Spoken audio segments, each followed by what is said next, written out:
Bwana, kwa mujibu wa application ya SofaScore yenyewe imemrate goalkeeper namba 1 wa Young Africans Djigui Diarra kama ndo the best performer mpaka sasa hivi katika michuano ya CAF Champions League kwa msimu wa 25-26, akiwa amekusanya jumla ya average rating ya 8.75 across michezo miwili ya makundi ambayo amecheza akiwa golini kwenye kikosi cha Young Africans mpaka sasa hivi. Sasa kwa namna nyingine ni kwamba kwa mujibu wa rating ya SofaScore, tafsiri yake ni kwamba Djigui Diarra ndo mchezaji bora mpaka sasa hivi Afrika inapokuja michuano ya kimataifa kwa msimu huu hivi ninapozungumza.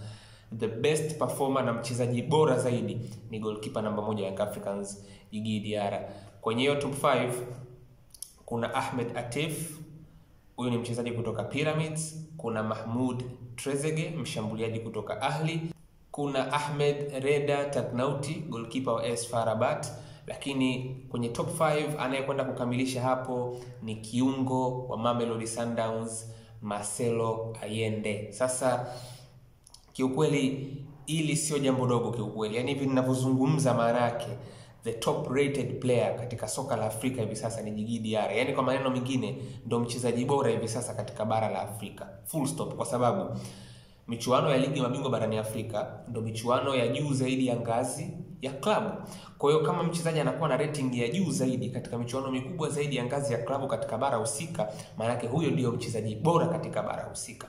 Na hivi sasa baada ya mizunguko miwili ya ligi ya mabingwa barani Afrika kwa msimu wa 25-26, Djigui Diarra ndio mchezaji bora katika bara la Afrika.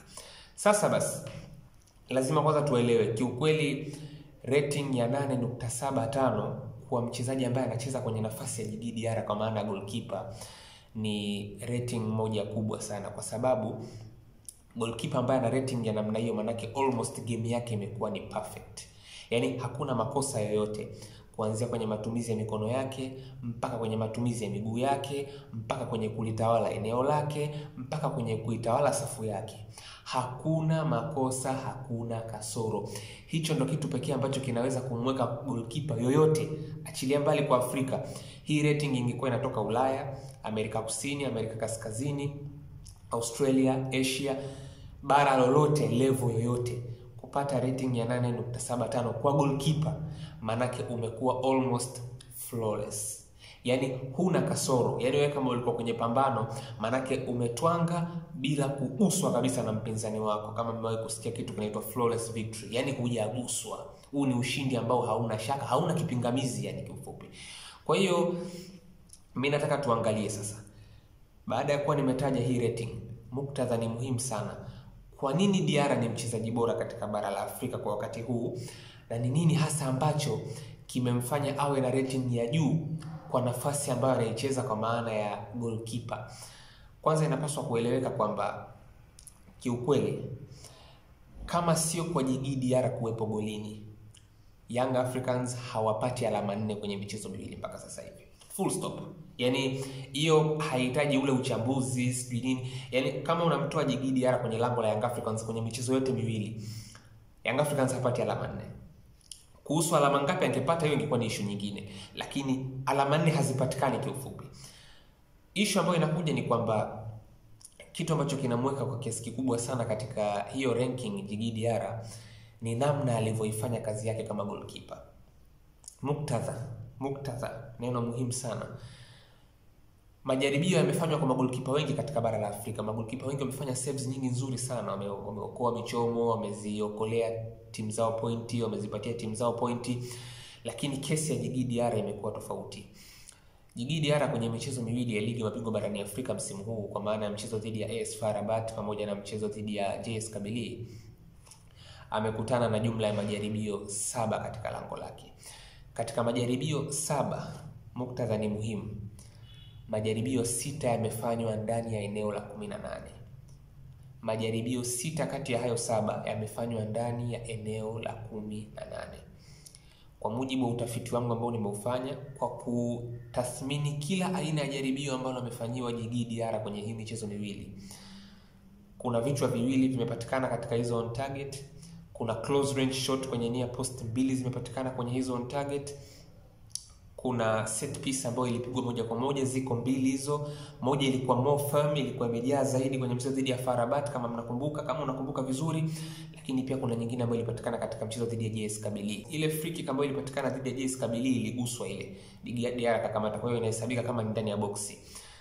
Alipaswa kwa ubora wa nafasi ambazo zilitengenezwa kwenye hii michezo miwili dhidi ya Djigui Diarra, kiuhalisia alipaswa awe ameruhusu wastani wa magoli 3.8 ambayo equivalent ama round off, maanake kiuhalisia kwa ubora wa nafasi ambazo zimepatikana dhidi ya Djigui Diarra, Young Africans walikuwa wamepaswa wawe wameruhusu magoli 4 mpaka sasa hivi. Kuna uwezekano mkubwa sana mechi dhidi ya JS Kabylie Young Africans wangeruhusu si chini ya magoli 2 kwa ubora wa nafasi ambazo zilipatikana katika ule mchezo.